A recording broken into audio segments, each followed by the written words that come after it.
donc la troisième partie de la vidéo. On parlait tout à l'heure justement de ce système, trois systèmes de régulation. Et ces systèmes de régulation, on a parlé notamment de la méthylation des groupements cytosine. Et d'ailleurs, actuellement, la méthylation des groupements cytosine, c'est ce qui permet aujourd'hui on va dire, de mesurer l'âge biologique d'une cellule, de savoir si cette cellule, elle est en bonne santé, elle correspond à à l'âge de l'individu, ou bien c'est une cellule qui a trop vieilli et donc qui est bloquée, et ainsi de suite. Avant, on mesurait l'âge biologique d'une cellule en fonction de la longueur des télomères. Alors les télomères, c'est quoi? C'est ce que vous voyez ici sur le chromosome. Ce sont les extrémités des chromosomes. Donc plus un télomère il est long, plus la cellule elle est jeune. On va dire lors du développement embryonnaire, c'est là où on a la mise en place des télomères. Après la naissance, on va dire, il n'y a plus de télomères qui vont ajouter, au contraire, ça ne va que diminuer.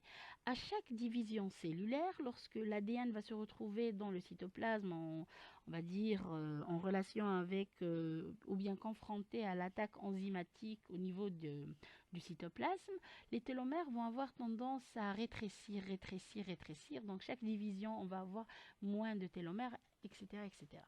Donc là, ce qui va se passer, c'est que plus le temps va, on va dire, augmenter, plus l'âge cellulaire il va augmenter, plus la taille des télomères va diminuer.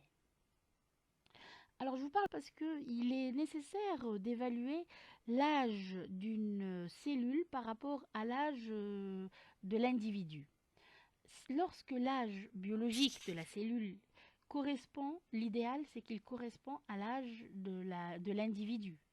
Donc il n'y a pas trop de, par exemple, pas trop de méthylation par rapport au... Donc beaucoup de gènes ne sont pas méthylés, ainsi de suite, d'accord? Donc cette histoire de méthylation, par exemple, des groupements cytosine, ça va influencer dans un sens ou dans l'autre le déclenchement de certaines phases inflammatoires qui sont précurseurs de certaines maladies chroniques. On est bien d'accord.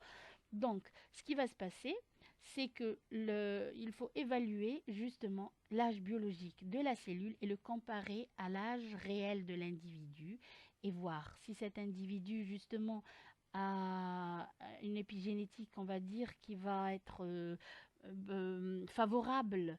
Donc, il évolue dans un environnement favorable et donc il est en bonne santé. Ou bien au contraire, s'il y a une variation anormale, à ce moment-là, il faut qu'il se pose des questions, il faut qu'il revoie justement ses facteurs environnementaux, son alimentation, le stress, et la pollution, etc. Alors, on revient à cette phase inflammatoire. Cette phase inflammatoire, justement, on avait dit que la nutrigénomique, on y arrive, donc elle est influencée par notre alimentation. Et on a deux types.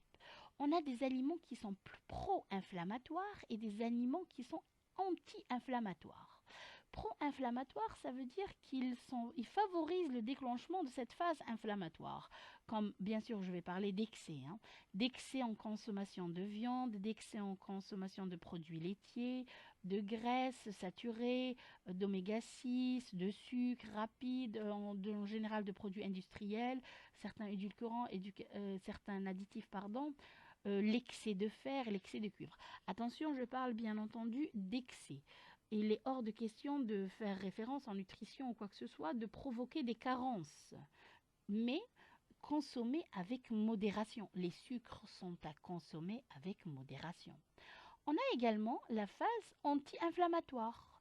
Alors pour des aliments plutôt anti-inflammatoires, en général ce sont surtout des végétaux qui sont bio bien entendu.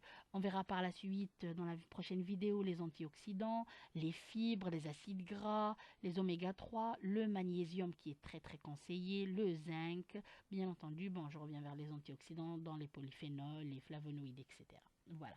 Donc ça, ce sont des aliments anti-inflammatoires. Et d'ailleurs, je vous ai consulté, il y a beaucoup d'articles sur Internet, mais des études scientifiques avec on va dire, des résultats très convaincants pour différentes maladies chroniques et tout, qui conseillent justement de consommer certains aliments qui sont on va dire, des inhibiteurs des phases inflammatoires. Et ça, c'est très très important. Donc là, on est en fait dans la phase préventive du déclenchement des maladies chroniques. Donc vous avez plusieurs listes. D'ailleurs, pour moi personnellement, si je peux apporter mon avis, le curcuma est une épice justement qui est très très utilisée d'ailleurs en médecine alternative et tout pour prévenir le déclenchement de certaines maladies. Donc si vous savez que vous avez une prédisposition pardon, dans votre famille de telle ou telle maladie, commencez à faire des recherches pour savoir, pour dire voilà, donc si je favorise tel aliment, il inhibe la phase inflammatoire et donc il est bon pour la santé, ainsi de suite. Voilà. Donc il y a